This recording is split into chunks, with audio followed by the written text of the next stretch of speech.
for? Down to Cataractus, or up to the Seraph's throne. They who travel fastest travel alone. An Iskarneth proverb. Behind them, Celeria burned, and before them, Hysis too.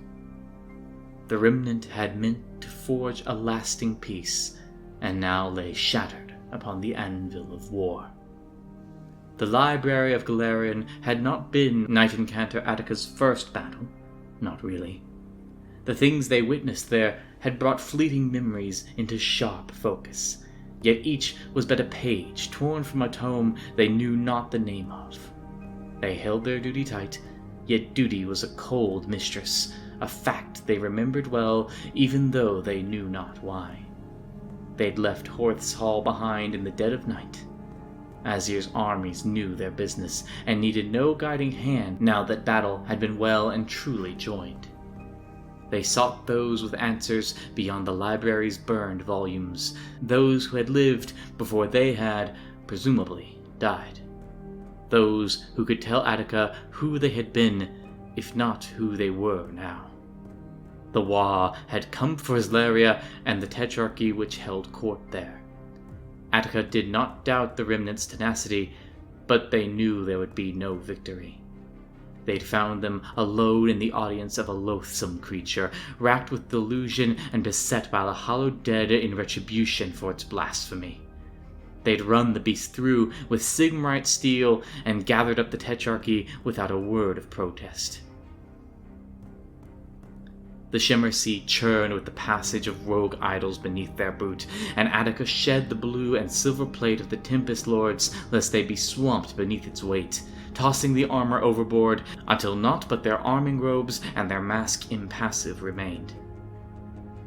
They feared that, should they shed the mask too, they would never again bring themselves to heed their duty. Still, the skulls said nothing.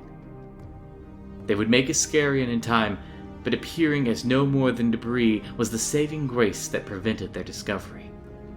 So they drifted, even as Captain Sharkbiter's hulks bore past them toward Malin's Folly and beyond, seemingly heedless of Mogrek's other battles now that the Shimmer Sea had been won. Across the Prime Dominion! The Vermin Doom had sundered distant Akshi, heralding ruin upon Sigmar's domain on a scale not seen since the dawn of the Age of Chaos. Every corner of the mortal realms found themselves in the shadow of the Horned Rat's ascension, and even as the defenders of Hellcrown were slaughtered, so too did the Skaven tide wash across the Prime Dominion. Clan Eshin Deathmaster Mikot. Mikot had long served Clan Eshin, and that itself was a testament to the Deathmaster's skill. His Night Runner claw pack had swarmed down the cable suspending the massive Karajan shipwreck.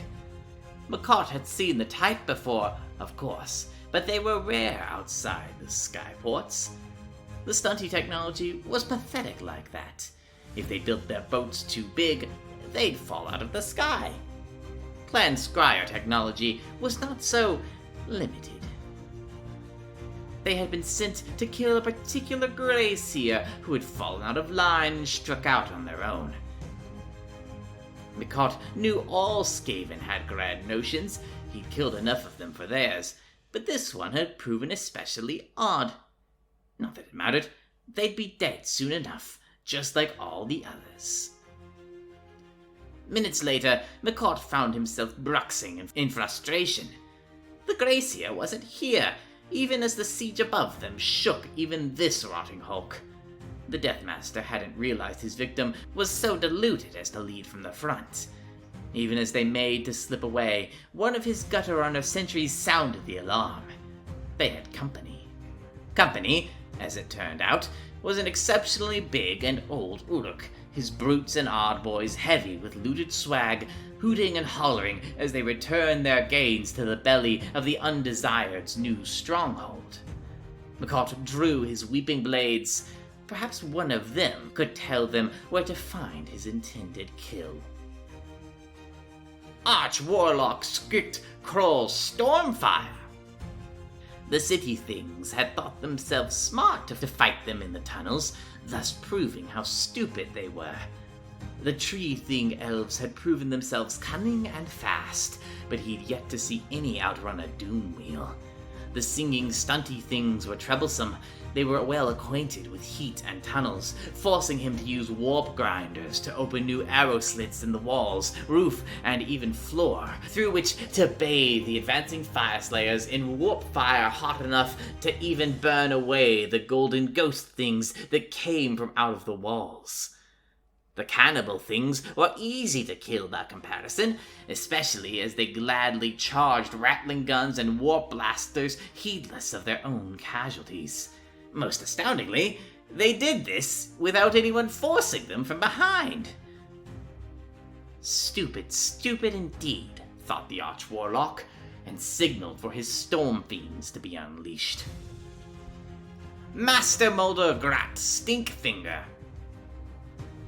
Grat whipped the loping, heavy mass of rat ogres beneath him as they passed by. His adversaries were Chaos Touch themselves, which perhaps explained their temerity to attack his surprise attack by surprise. Hundreds of clan rats had died before, beneath, and behind the enemy's cavalry charge. Not that their lives mattered. What mattered was that a score of his own unmatched creations now lay dead beneath the enemy's berserk onslaught, too. Grat caught sight of a slight woman screaming incantations and chittered in anger. The Dark Oath Witch would die screaming for her impudence, too. Nearly a dozen of the Master Molder's useless packmasters came stumbling over each other, all pointing to the sky and chittering warnings. Breaking through the smothering fog came Sigmar's lightning warriors, clad in grey, blue, and gold plate and riding drakes. Grat hissed and whipped the packmasters instead until they scattered. He didn't like risking the abominations if it wasn't necessary, but apparently it had just become necessary. High Claw Lord Thrychipius Stormwhisker. The din of battle was music to Thrychipius's keen ears. He was proud of how far away he could hear a battle, and today was no different. It was a sweet song, and the melody told him all he needed to know about the battle's progress. Well, that, and the steady stream of reports brought to him by disgraced underlings. If the news was good, he might be merciful and allow them an honorable return to the front rank of a clan rat regiment. And if the news was bad, they still served to keep his gnaw-beast well fed. The reports chittered on about wicked, stabbing elf she-things in purple and black. Thrychipius asked the runner if the elf things still bled red. On confirmation, the Claw Lord instructed the runner to instruct the storm vermin to stab them harder and more often. When a runner claimed they'd been stopped still by a wall of brass and steel storm things, the Claw Lord had blasted the messenger's gut out with his rattling pistol, and then sent another runner to instruct his storm vermin to stab them harder and more often. When that runner came back and told him about different storm things in black and gold, the Claw Lord had the unfortunate's legs fed to his gnaw-beast, and then had two other couriers carry him back to the front to instruct his storm vermin to stab the new storm things harder and more often. Impressed with his own tactical genius, Thrychipius watched with great satisfaction as a new batch of messengers was rounded up from those who'd been caught running away. Plague Priest Ricket Scab Scratch, loathsome rodent of the Horned Bell. Ricket was confident. Specifically, he was confident that his robes and bandages were foul enough that none of the plague monks around him could smell his fear musk. This, of course, was not true, but they feared the plague priest too much to give him any impression otherwise. The tree things had come from above, riding on the Orruk thingy's rickety airships. Since when did tree things make friends with Orruk things? Had Ricket come out from his gnaw holes to find the realms turned upside down? worse, the ghost things were immune to their most virulent poxes. Sure, they could melt flesh into a blistered slurry, but these were souls bearing swords. Their scythe things had cut through scores of his censer bearers in minutes, unaffected by the billowing clouds of rot and smoked blister pus. This was a test. That had to be it. Simply a chance to prove his devotion. The plague priest was so caught up in his madness, he didn't even notice his plague monks respectfully allowing him to lead the next charge. Claw Lord Nellet Graver of Clan Screepus. It had all been going so well, too. The War things had destroyed them utterly. Nellet had gotten greedy. The spoils from Mogrek's follower camp had simply been too promising to pass up. The carpet firebombing of their gnawholes should have been the first indication that something was amiss, but Nellet didn't become Claw Lord by becoming discouraged after a setback. He brushed off the pit traps and bolt boy ambushes as simple prudence. No stash worth looting would be entirely undefended. The Trog herd had presented a problem, but Nellet had never met a problem he couldn't solve with enough warp lightning cannons. Unfortunately, the Trogs turned out to be the first, and things had become especially bad when all the rattling guns and warp fire throwers he'd sent to put down the troublesome beasts got obliterated by a lead belcher barrage. And all of that was before the ogre's butcher things had overturned their great pots and sent a flood of blood gravy washing through the Claw Lord's ranks. Those that didn't drown were marked, the non-inconsiderable senses of the ogres and orcs turning what remained of Clan Screepus into casual dining. No, this had not gone well. Nellet steeled himself, betraying none of his misgivings in front of his loyal and last remaining littermate, Nelip Graver. No, he would learn his lessons privately, and next time, Nellet couldn't even scream as the blade severed his windpipe. Dumb, Nellet. Very dumb. You were never the most clever Graver, were you? Just the biggest. Nelip leads Clan Screepus now. Claw Lord Nelip Grafer tore his jagged dagger from his kid's neck, looking down without pity or remorse as the liege lord he'd faithfully served for years bled out before him. Nelip will do better than you ever did. Amisra. Perched upon the cliffs overlooking Amisra, choppy winds whipping all around them, Blisterpaw looked out over the small settlement. It was a smuggler's outpost more than anything, once used by the undesired to run contraband to various surface-side ports. A crude palisade had been built around it, and the Skaven leader could see the few defenders peering nervously over the wooden walls. Their storm-cast allies had left, chasing Little Rin. Lightning blasts rising to the heavens hours before told him that they had found her. The militia that remained would see green lights on the hilltops and little more, he was certain. They had no way of knowing what was about to happen to them. With a cruel wave, he signaled to his warp-lock engineers, who cackled gleefully and began pulling levers on the bank of cannons arrayed across the hillside. Warp lightning grew in the brazen guts of the artillery pieces, spinning faster and faster, then leapt into the air. The screech of the blasts was an unearthly banshee wail, followed by a thunderous clap as air rushed to fill the void created by the lightning, and the explosive burst of the palisade walls bursting apart in flaming ruins. Screams of pain and cries of alarm sounded distantly, but Blisterpaw was already moving down the hillside. Below them, the defenders, if any were left that could still see, would be watching glowing eyes and runes of green rising from the hillsides around them.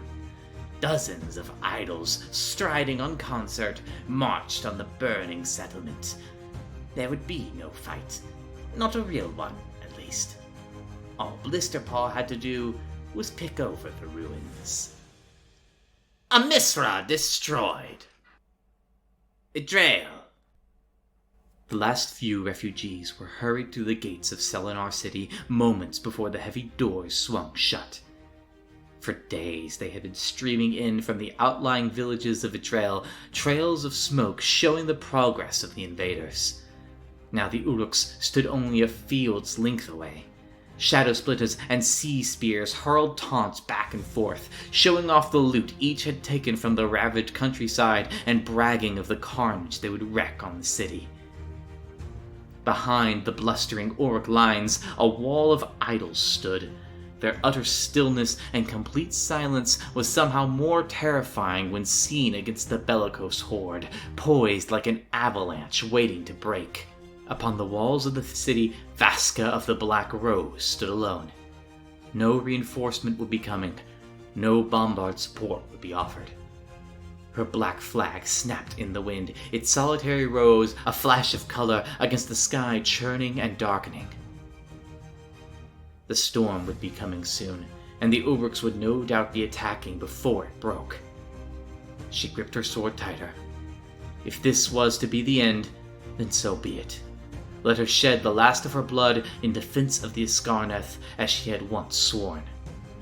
Let this burn away the shame of her past.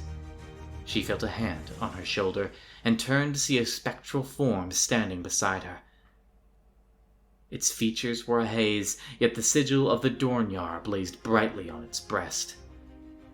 "The spirits of this land remember your oath," it said, its voice distant yet clear. "We serve the people of this land, not thrones or kings. Serve them now and be freed." All along the wall, glowing forms appeared, standing alongside her warriors. Shoulder to shoulder, the honored dead and dishonored risen united once more in a common purpose. The wah sounded from across the field, whirling across the plain like an animal of its own, and in a great surge the Uruks charged. Each crew was eager to breach the walls first, eager for blood and plunder, and they reached the city just as the first few fat drops broke from the sky above. Axes smashed into the barred gates, biting through and into the bones of the skeletal defenders beyond. Ladders and ropes were sent flying, and hobnailed boots landed alongside the city's walls. For all their enthusiasm, however, they were unprepared for the ferocity of the Black Rose's counterattack. Vampiric skill and might slashed through their ranks, while the living defenders were bolstered by their ancestors' presence. At the gate, spectral forms passed through the splintering barricade, their chill touch freezing the Oryx's lifeblood and spilling their heavy breaching axes from unfeeling hands. Attackers were cast from the walls, ladders smashed, and with a great bellowing cry, the retreat was sounded. As the Uruks fell back, they were met by the heavy, lumbering strides of the idols. The rocky behemoths crashed into the walls with a stony determination even the dead could not match.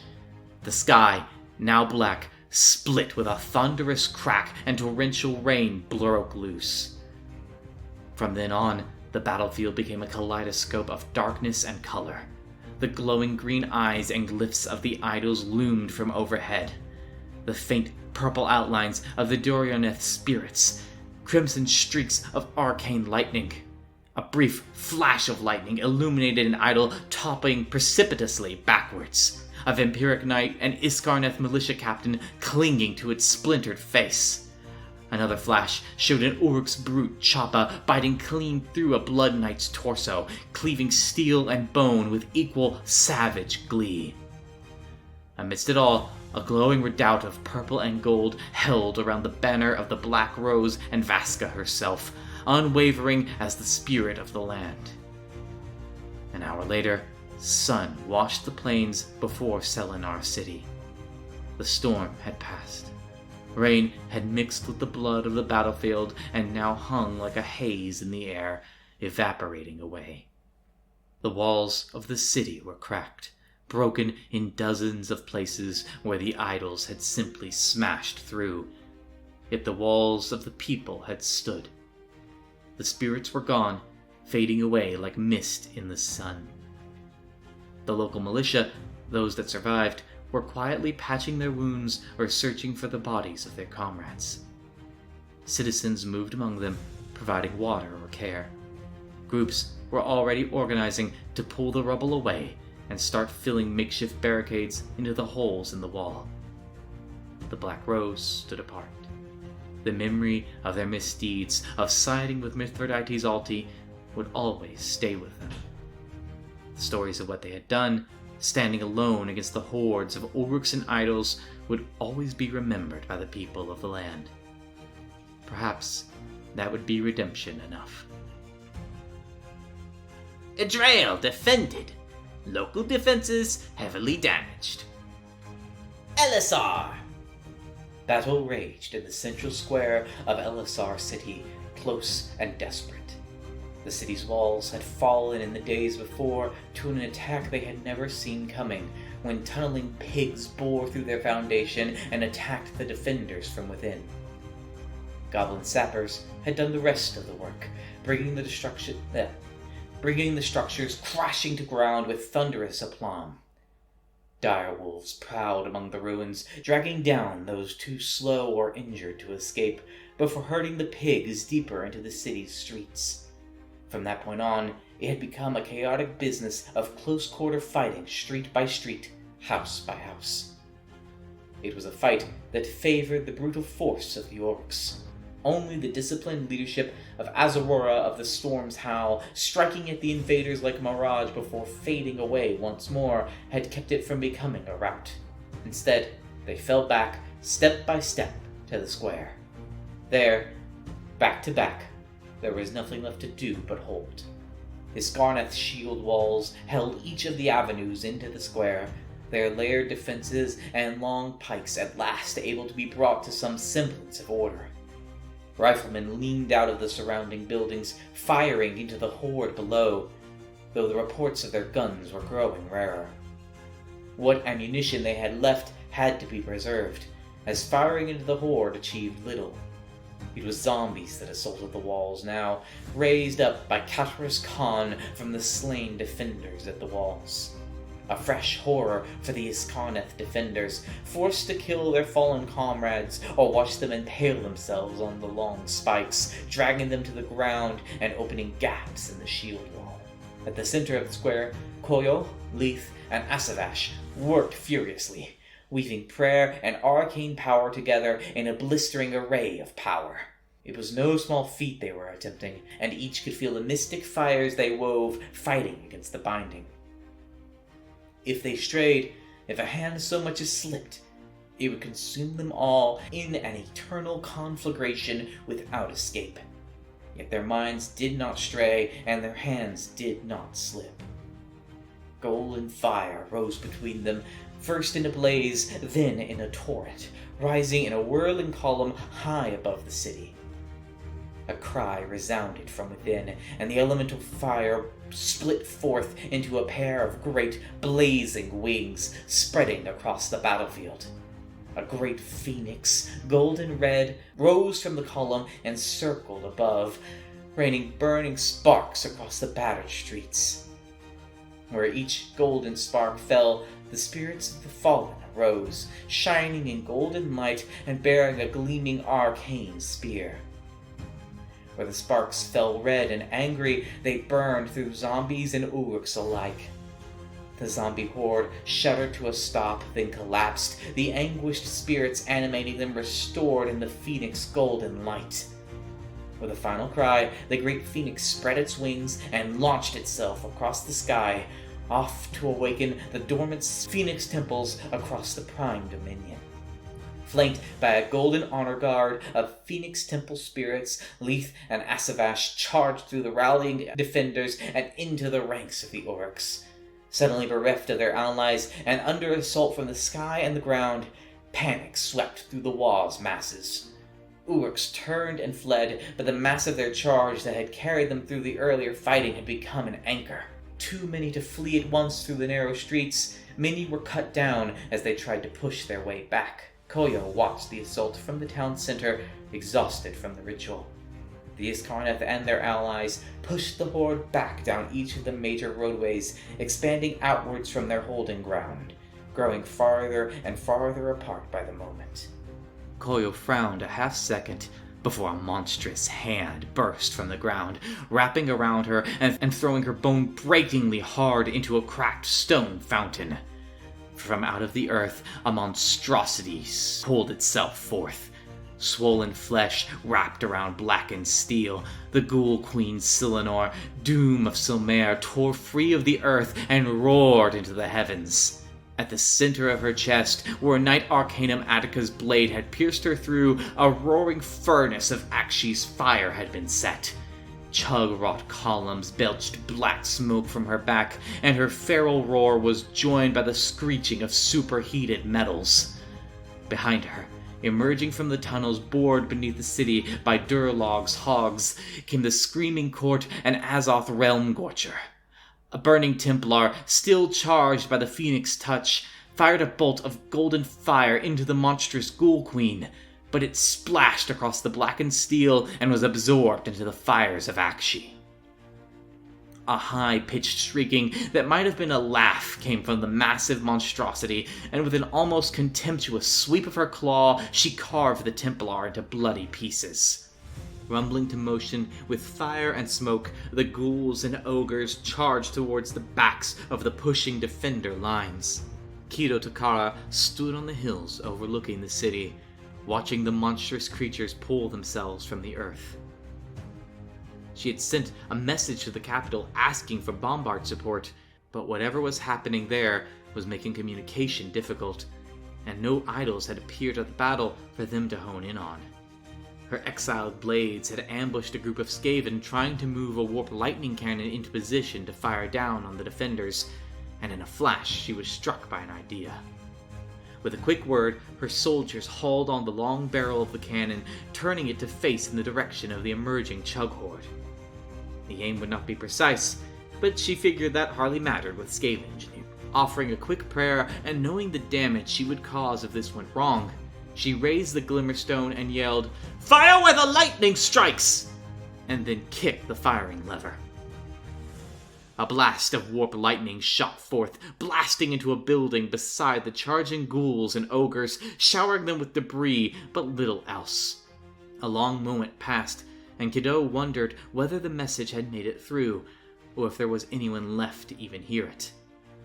Then, a light appeared on the horizon, and the whistling sound of the great bombard blast descending. It smashed into the spot where the lightning cannon had struck, sending ogres and ghouls flying. A second, then a third blast followed, breaking the horde. Amidst the fire and destruction, Kido saw Silenor and Azoth disappearing into the tunnels beneath the city once more, driven off by the relentless blasts of the bombards, their armies devastated. Though it wrought a terrible destruction on the enemy, the bombards also leveled buildings, homes, anything and everything they touched.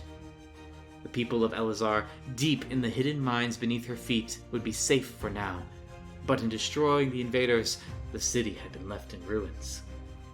Yet, thanks to them, there were those who could rebuild in time, and that alone was worth the price. Elazar defended! Local defenses barely survived. The Four Sisters! The small islands should have been easy prey for Prince Tanuhada and his Soul Raiders. Isolated, its warriors called to fight the Uruks on the walls of Iskarion. What chance would they have against the well-honed blades of Achillean? Instead of undefended villages, however, they found the cold, blackened steel of the Cult of the Blue Flame. Cruel and wicked as they were, raider weapons, meant to inflict pain and terror on unarmed civilians, were poor matches against hardened warriors. And with grim determination, Jabbathai's disciples turned the raid into a slaughter. Prince Tanuhara and his inner cabal turned tail and fled, leaving their thralls to be slaughtered to cover their retreat. yet had barely made it halfway back to the Shimmer Sea when the titanic form of the Hyakuyago emerged from the sea and began striding up the beach towards them. Caught between slaughter and certain death, the Idoneth raiders had little choice but to turn again and flee into the forest. The tranquil, verdant woods of Elisha had once been a place of peace and meditation for the Iskarneth. The war had changed that. Demonic corruption hung rank in the air, fetid vapors clouding the upper branches. The trees had grown blackened and twisted, bent at odd and sinister angles. Craggy faces leered from their trunks. Spiders scuttled in the branches above, and the ground felt soft and rotten beneath the feet. Prince Tanuhara and his warriors ran, heedless of the corruption. Blood slammed in the prince's ears, and he felt he could hear the Gargant's footsteps right behind him. There was a brief scream, and the warrior that had been at his side vanished in a shower of rotting leaves. There was a brief glimmer of light through the blackened boughs, and he burst out into a small clearing. Prince Tanuhara's heart stopped. 13 Skaven clustered about in the clearing, forming a ritual circle. Green flame and smoke rose from bloody sacrifices, and in their midst, at the circle's center, rose a huge figure, horrific and glorious in its utter blaspheme, towering horns rising above its rat-like face. Its head turned, 2 balefire eyes fixing on the Achillean prince, and Tanuhara screamed. Not a single Idoneth emerged from those darkened woods. The 4 sisters defended. Loris! The flames of Elisar to the south and Iskarion to the north darkened the horizons. Yet it was a different red tide that descended upon the great shrine of Loris. Squigs in the thousands rolled across the landscape like a swarm of locusts, consuming everything before them, bowling through villages and sacred sites with gleeful abandon. It was not clear whether they had been loosed on these lands intentionally, or were merely another consequence of the wall's presence in the Prime Dominion, yet it made little difference to the beleaguered defenders. The fighting legion of Hochazek fought a staggered retreat to the town streets, falling back to ordered checkpoints and rallying around makeshift barricades. Marshal Agron struck out in valiant forays, throwing back the tide momentarily as civilians were marshaled back into the old Phoenix Temple, the last line of defense. As the fighting legion stood at last side by side and shields locked against the tide, the keening shriek of eels cut through the jabbering of the squigs. Cyrok Fishbane and the Banisk fell upon the swarm from above, cutting through them like wheat. A red light filled Cyrok's eyes, blood boiling and smoking as it rose off of him in crimson vapors. He fought like a daemon, and as his charge met the rallying fighting legion pushing in the other direction, Cyrok lashed out viciously at them. Quickly, the Banigs pulled their leader back before any harm could be done. Marshal Agron stepped across the mangler squid he had felled, sword held warily in his hands as the erstwhile allies stood off from each other, before Cyrok turned away and stalked off through the town, muttering something about chasing down the Mooncaller.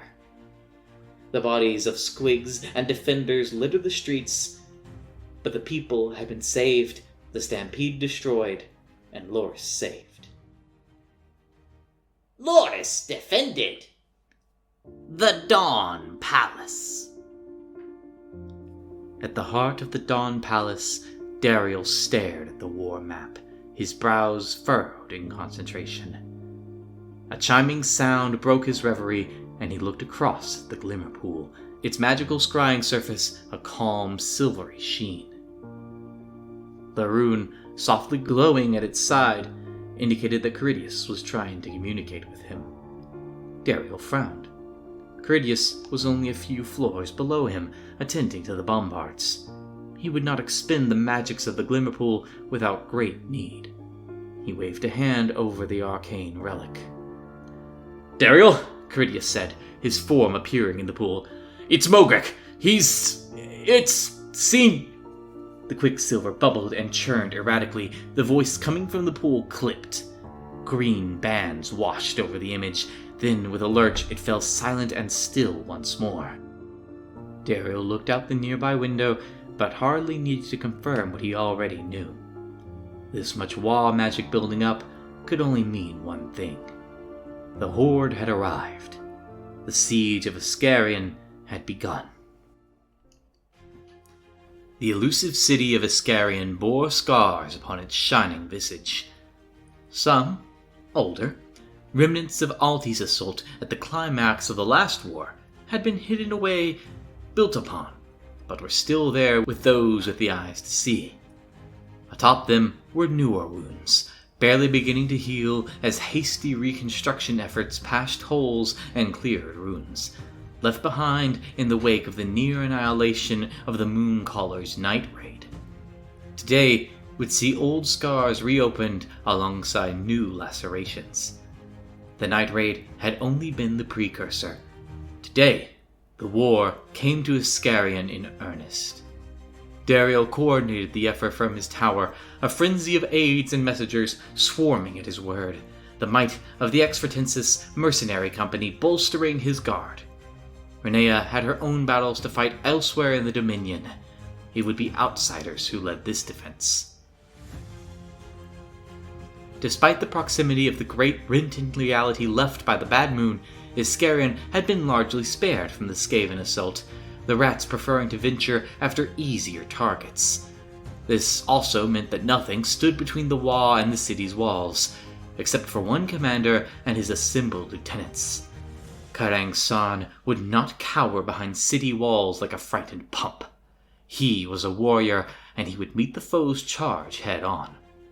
The warriors of the Dark Choosing trembled with anticipation for the chance at glory, well-equipped and provisioned thanks to a timely supply drop organized by Kavath Slaveborn. Quick-moving Skaven scouts from the Laughing Rats were already scampering back to Sarn's side to report that the enemy had been sighted. The Basalt Lord mounted his steed and rode out before his troops. "Now is the time for blood, for glory, and for death. It is time to prove yourselves worthy to stand beneath me or to die in the attempt. If you should forfeit your sorry lives, then sell them dearly. No cowards are we to wait for our foe to come. We meet it head on!" With that, Sarn spurred his bestial mount forward with a roar, his troops taking up the shout alongside him. The swaggering march of the Wa forces descending upon Iscarian faltered as the wall of roars, blades, and kicked-up dust hit their front line. Wapkagut reeled as he found himself fending off blows with his sticks, having decided to take the trip on foot rather than atop his great maw grunter to better feel the beat of the realms through his toes. Gorgonzola of the Bronze had sought the war chanter out directly, seeking to cut the head from this wing of the assault and earn his glory in spectacular fashion. The Cannibal Lord pressed his advantage as the battle was joined all around him, his blade chipping away at the rock-hard bone clubs wielded by his foe. He grinned with sharpened, blood-flecked teeth as his foe appeared to stumble back, and by then, it was too late. Wapkagut had been using his foe's relentless assault to hammer out a beat of his own, blocking and countering and stomping at just the right moment to tune into the rhythm of the battle. With a mighty roar, his good eye flaring with viridian incandescence, the war chanter loosed a pulse of pure Wa energy, sending his foe reeling back and invigorating the orcs amassed around him. Chuckling, Wapkagut stepped over his fallen foe and continued his march. All around him, the Dark Choosing found their initially overwhelming preemptive strike faltering as the waves of power unleashed by the war chanter cascaded through them. Regaining his feet just as the blades began to fall upon him, Gorgonzola weathered the assault, reaping a bloody harvest from his Uruk assailants. His cracked lips slick with blood as he tore chunks from his foes with his teeth, invocations to the god of blood spilling forth from his mouth. His imprecations were cut short when something else sprouted from his open maw. The crude, serrated spear wielded by Gazlock Blackstone, blossoming in slick crimson from the champion's skull. As he died, Gorgonzola smiled. Khorne cared not from whence the blood flowed, and Gorgonzola went to meet his god in a torrent of ichor.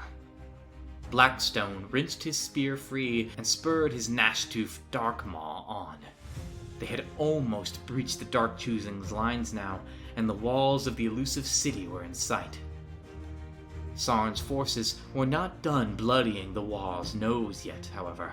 The flanks of the horde crumbled as grots, uruks, and ogres found themselves withering under the dark magics of chariot-mounted Bray shamans from the Chimer Bray herd, followed by overwhelming strikes from the colossal Gorgon Orgus and his equally monstrous son Bongor.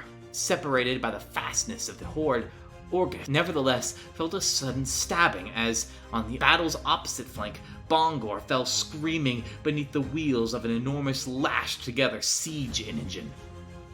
With a howl of pure animalistic rage, Orgus plunged into the lines of his foe, slaying dozens of Uruks with each sweep of his muscle-bound arms. The other flank rallied at the sight of the fallen behemoth, driving the Bray shamans back. Grucka Redtooth of the bestest blades took particular glee in lobbing Bongor's severed head directly into the path of one chariot, sending the screaming shaman flying. 1,000 years of oral history were lost in a second as the shaman plummeted to his doom. Sindir's shadow-sworn host were the last of the choosing to sound the retreat, weathering the onslaught with blades in hands as the Wa swarmed all around them. They had not prevented the foe from reaching the walls of Iscarian, but the foe's advance had cost dearly. Sindir himself was surrounded by dozens of Uruk corpses, and as he lopped the head from an ambitious killaboss, he felt the gaze of the Basalt Lord fall upon him from across the field. Looking up, his eyes locked with Sarn's crimson gaze, his eye peering through cracks in his helm. Karang Sarn gave the warrior a nod of approval before plowing on through the ranks of the foe. Sindir would be sought out once this battle was done. The Wa had hoped to break their way into Iscarian through the city's grand southern gate, a plan anticipated by the strategic mind of Princess Nox of Noctris. In preparation for such an assault, the princess had organized the construction of a new outer fortification around the gate. Dubbed Fort Nox Castra and guarded by an array of members of the Iskari Dawn Guard, this would be the next great obstacle in the Wa's progress. The charging horde found themselves under fire from Dawn Guard gunners, the marksmen deadly efficient as they showered their foes in shot. Dunk Bloodmouth's ogre lead-belchers struggled to get into range to provide counterfire as their advance was halted by the combined might of the Guardian Legion and the Skull Crushers manning the barricades around the newly erected fortification. Even as they fought, attackers and defenders alike looked to the sky as shadows began to block the ever-present light of Hysh.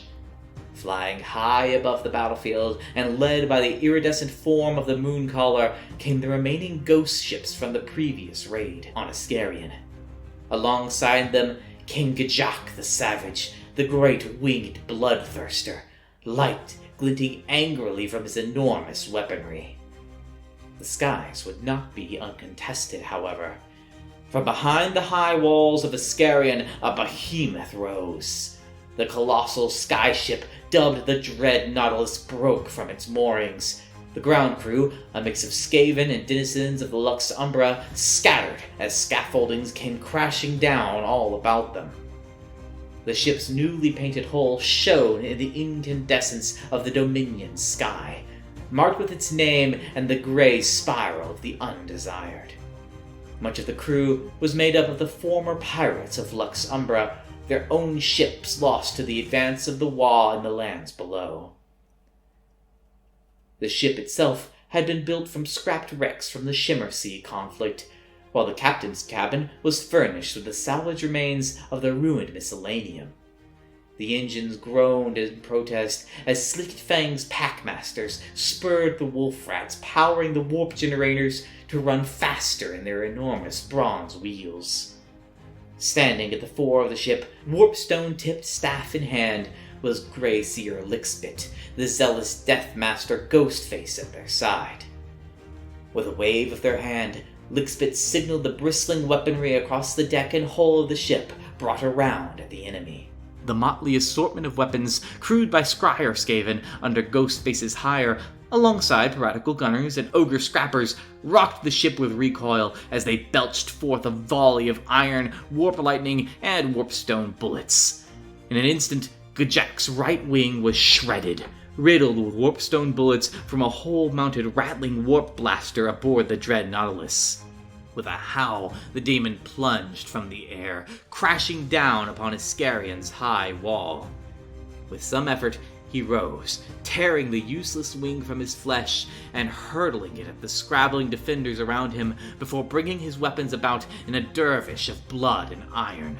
The sight of the bloodthirster's rampage enraged the beast-cast sick Bloodhorn, awakening something of his former bestial nature. The urge to kill. By the time he reached Gajak, the bloodthirster was needled with innumerable spears and arrows, limping as his chaotic essence unraveled around him. With an animalistic bellow, Sek leapt up the flank of the daemon, dodging Gajak's attempts to swipe him off before plunging his blade deep into the bloodthirster's skull. His foe crumpled beneath him, his robe stained crimson with blood. Sick Bloodhorn howled up at the sky. The Mooncaller, for his part, was faring better than his Skyfleet, even now burning in the sky all around him. With a giggle and a twirl, he warped the air around him. The hail of bullets that coursed towards him found themselves suddenly reversed, hurled back at the ship from whence they'd come. Skaven and pirates alike hurled themselves to the deck as they found themselves under fire from their own weapons. With a glance at Ghostface, whom they had been attempting to fool into thinking they were secretly working to further the plans of the great horned rat, Lickspit felt an idea forming. Perhaps this foolish vermindoom could be useful for something after all. With a grimace of concentration, the seer reached into the aether and pulled the coruscating energies of the horned rat that hummed through the besieged dominion to themselves, wreathing themselves in power. Shadows and sickly viridian light crackled around the diminutive Skaven, forming the silhouette of an enormous horned beast around them as they rose into the air above the ship.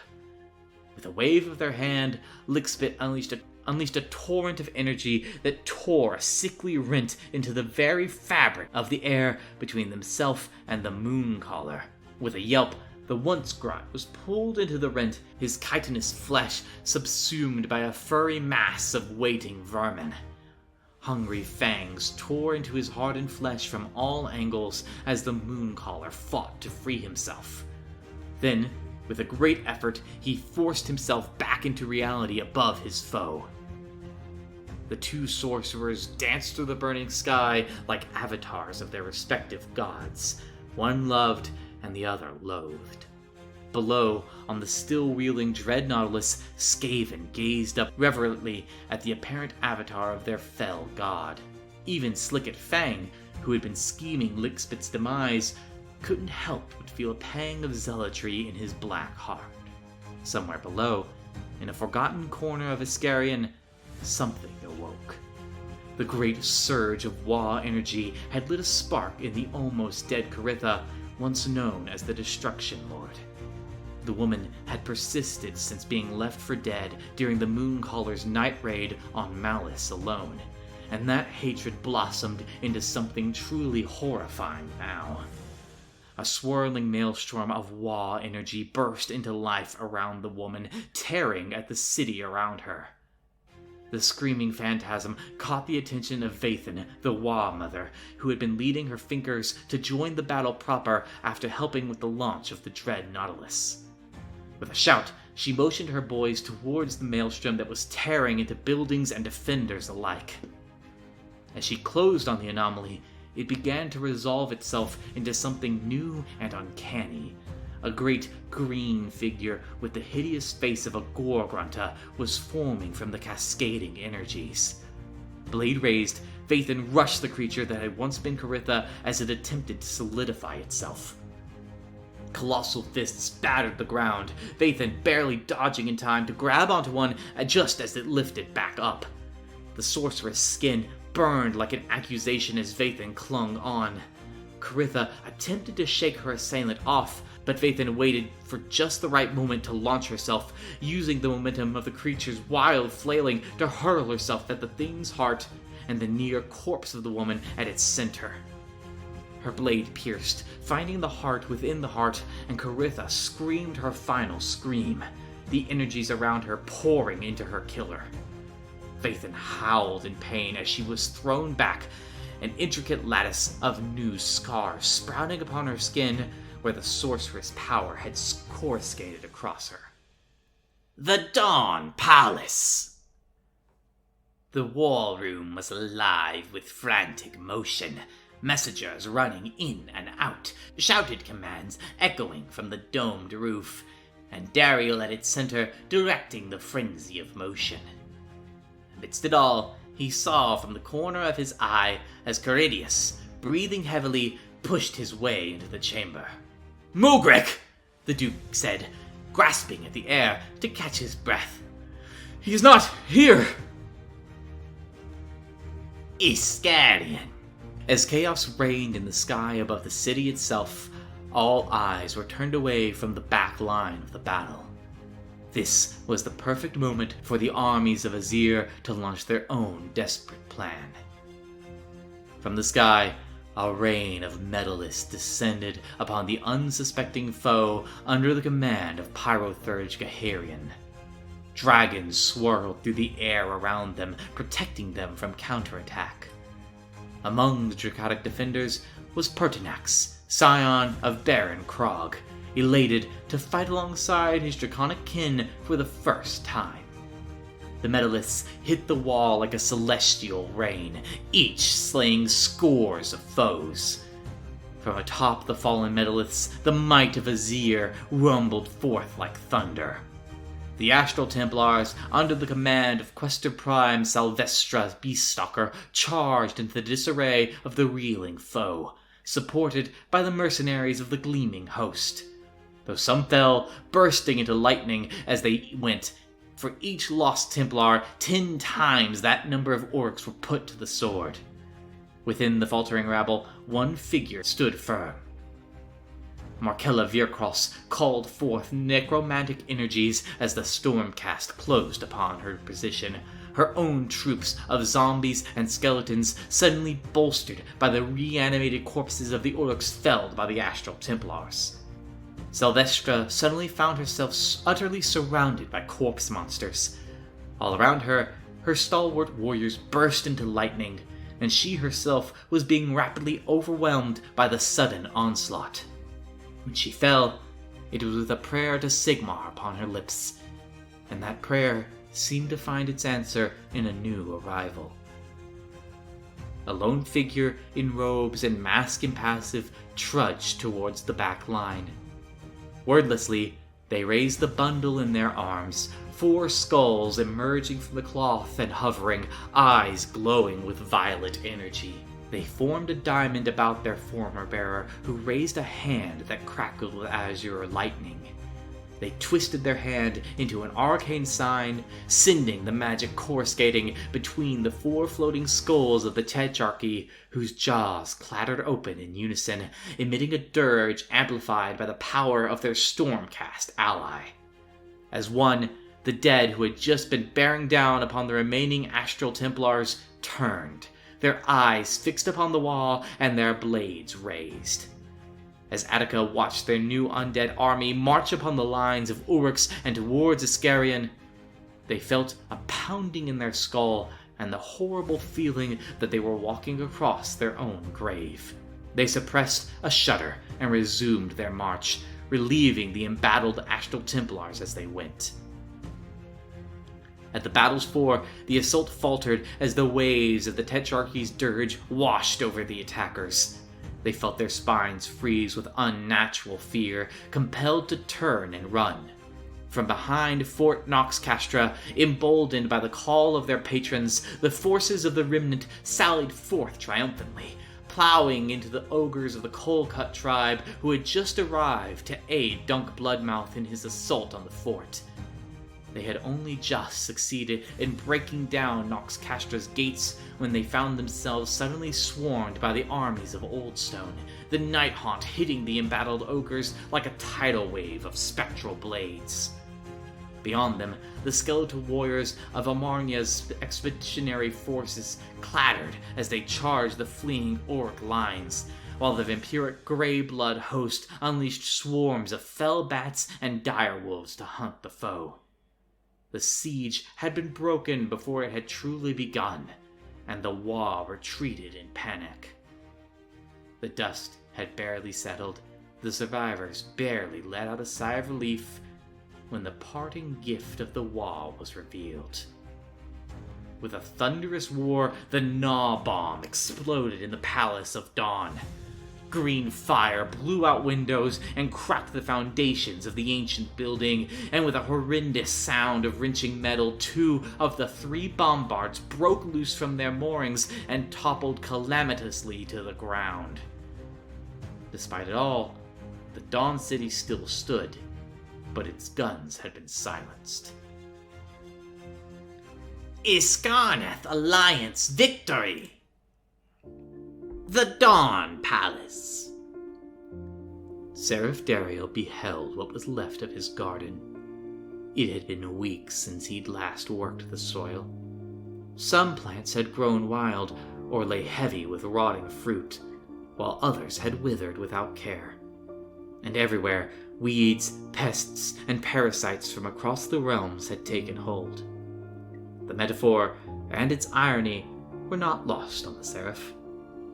Before him were the leaders of his allies, the Tetrarchy, the Mithridates Burr, Iki, Ook, and Dort, each rested upon a pillowed chair, placed there by an equerry named Shayla, whom they'd quickly dismissed. To one side was the Basalt Lord Karang Sarn, whose very presence reeked of corpse ash, and across from him, the Knight Incanter Attica, who shifted uncomfortably in the presence of their opposite. Between them was Lixbit the Greyseer, their eyes shifting between the others as though deciding whether fight or flight was the most prudent course of action. All had been gathered from the battlefield. Close behind him followed 20 of Atressa's most capable pupils, each a warrior without peer across the Seraphate, save for each other. It wasn't that he didn't trust them, it was just that he didn't trust them. Perhaps Lixbit was on to something after all. Your little war has proven to be the crucible I had hoped for, Dariel. The Basalt Lord spoke freely, the only warlord present who did not appear ill at ease. My dark choosing bears fruit ripe for plucking. Hazir's armies have suffered bitter losses here, Attica interjected grimly. Not even my Hedonites play music so sweet to my ears, pawn. Sarn responded, mirthful and mocking. Attica turned, fists clenched, and took a step toward the Varengard. Enough! The Seraph barked, holding up a hand. We've no time and important information. Some distance away, the doors to Dariel's botanical sanctuary swung open, and 3 figures passed through. Warden Renea and the former satraps Caridius and Aiden. My advisors will speak to you, and together we shall bring resolution to this conflict. My Lord Aiden. Dariel nodded respectfully as the newcomers reached them, Renea and Caridius taking places at their Seraph's side. Speak. Tell them what you told me. Aiden gave a respectful bow in return, and addressed those assembled. "We owe our dominion and our very lives to the craven soul-blight vampire Mithridates Alti. Although we could not have known it, that wretched creature led us," Aiden gestured to Daryl, Renea, and Caridius, "to this place. Through his puppet, the first Seraph Eraziel, he provided sanctuary and prosperity even as the 10 paradises tore themselves apart. There was, of course, a price to pay. Our people were meant as livestock to feed the soul blight, simple cattle to raise and butcher for their red kind. Yet, this was not Mithridates Alti's design, and he did not act alone." Mithridates Dort raised her voice, simmering with rage and resentment. My grandson was desperate and led astray with honeyed lies by the undying king's own wayward progeny, known to us in better times as Manfred von Karstein. This is known. "Just so," Aiden acknowledged. "You speak the truth, but not the whole truth. Alti did not know of this place, but the Mortalk did. Deep in my vaults, hidden even from my own eyes, I found it. The reason for this place, from start to finish." Malin's Folly. Mogrek stood atop a stone tower, gazing down across the Prime Dominion. He could see the lights of Iscarion on the edge of the horizon, a red glow of fire and destruction. That was good. Let his horde and the Iskarneth have their fight there if it kept them happy. It was never the fight that mattered. He turned, his vision sweeping the lands and out into the void of light beyond the edge of the Dominion. There was nothing here between them and the perimeter, where the raw magics of the realm tore reality apart, and where once, in ancient times, titan beasts of raw magic had raged. Nothing but the black orb of Noctis. They called this place Malin's Folly now, had built elven architecture around it, but the bones of the tower were older than Iskarneth. They had stood there in ancient times, when he had walked these lands at Gorkamorka's side, when Sigmar had arrived in Hysh to join them in hunting down the perimetral titans. Dar Uzhard they had called these lands then, the Gathering Place.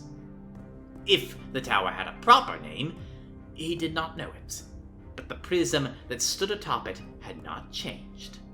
The winter's light that poured through it shot across the void and was swallowed by the darkened sphere, by the nullstone shell that Sigmar, in his retreat, had cast across it. Mogrek raised the long blade, and the fires of Akshi answered, raging along its length. Reaching upwards, he laid the tip against the side of the prism. Fire leapt across its surface. He remembered the words of the Wanderer, spoken so many centuries past to the Iron Sage. Forge for him a blade great and long, made with mighty runes and primordial fire, with the power to break down the gates of Azir. The light streaming from the prism turned red, and where it struck the black shell of Noctis, it began to curl and smoke. It would take time, and all the might the son of Gorkamorka could muster, but he had more than enough of both. Around him, 5 great idols, his oldest and most powerful, were anchoring themselves around Dar Uzhard, just as they had done in ancient days to pave Sigmar's way into these lands. Wa energy rippled through the air, leaping from each to the other, forming a web and all feeding into him. The first cracks appeared in the nullstone shell, and the pure white of the realm gate shone from within. The gates to Azir were before him. The Dawn Palace! Attica clutched at their head, falling to a knee. Pain ripped through their skull like fire, searing away even the light of Azir. Memories. His memories of another time, of a connection through life and death, of what bound him to this place. Mogrek, he managed through gritted teeth. He's doing something to Noctis. I can see a tower, and a crystal. Strange, said a skull that might have been Ook, staring closely at Attica from its eyeless sockets. Tell me everything, said Caridius. He's calling up the fires of Akshi, sending them into the orb. It's burning away the darkness. He stopped, reaching out a steadying hand to a broken flowering bed. Caridius and Aiden shared a quick look. Then it's true. It was a realm gate after all. What will happen if he opens it? Asked Renea, cutting into their reverie. If he breaks the nullstone shell, it will send a shockwave across islands, typhoons, hurricanes. The outer isles might lose their coherence and crash into each other. For any that survive, without the pull of the nullstone, the energies of the perimeter would soon destroy them. We might be safe in Iscarian by the Cataractus, but the rest of the Dominion will be lost. Then what can we do? Destroy the gate? Sarn suggested. Impossible. Look at the glimmer pool, Dariel said. The quicksilver surface had resolved itself into an image of the Isle of Merlara.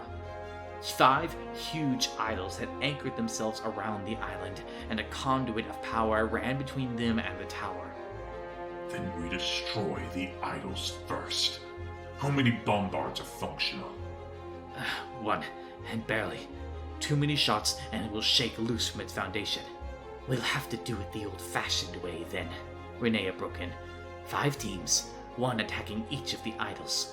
We bring enough of them down, and we'll have enough for a single shot of the bombard, right at Noctis itself. Blow up the realm gate, and the problem is solved. Silence greeted her words. Caridius's head hung on his chest, deep in thought. It's possible. Without the magical feedback from the gate opening, there would be no shockwave across the Dominion.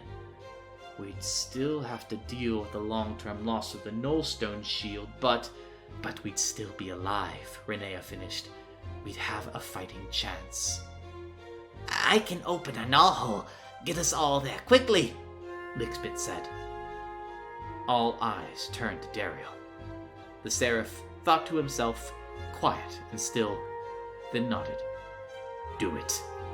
As Renea and the others departed in a frenzy of preparation, Dariel set aside his sword belt and took up his trowel. The night was young and would bring no rest. His thoughts returned to Ereziel, the first Seraph, who had struck a deal with a soul-blight vampire to give his people a future. In Dariel's Seraphate, Ezreal's hope had been realized, and the satraps had killed him for it anyway. Would his own bargain be remembered any more kindly? Knight Arcanum Attica knew their duty, and they would see it done. Duty was the only thing that mattered. Everything else... Knight Arcanum.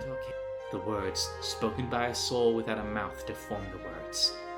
We ask but a moment more of you. Enough has been asked of me, Attica spat in return, regretting the words even before they'd finished speaking. Why had they come so quickly? Then we ask you to allow us one more thing, Knight Arcanum. Mithridates Burr responded, her tone gentle and even. Remove your mask. Attica was taken aback. Not once during the flight from Zalariel to Iscarian had they done so. Not once since they'd come to the Prime Dominion, save to eat or wash. Not even at rest had Attica ever removed their mask impassive. Your mask, she insisted, as Attica stood rooted to the spot, mouth dry and tongue numb to answer. 100,000 questions passed in the blink of the eye, until finally, slowly, with fumbling fingers shaking and unsure, Attica undid the clasps and let Sigmar's facade fall from their face.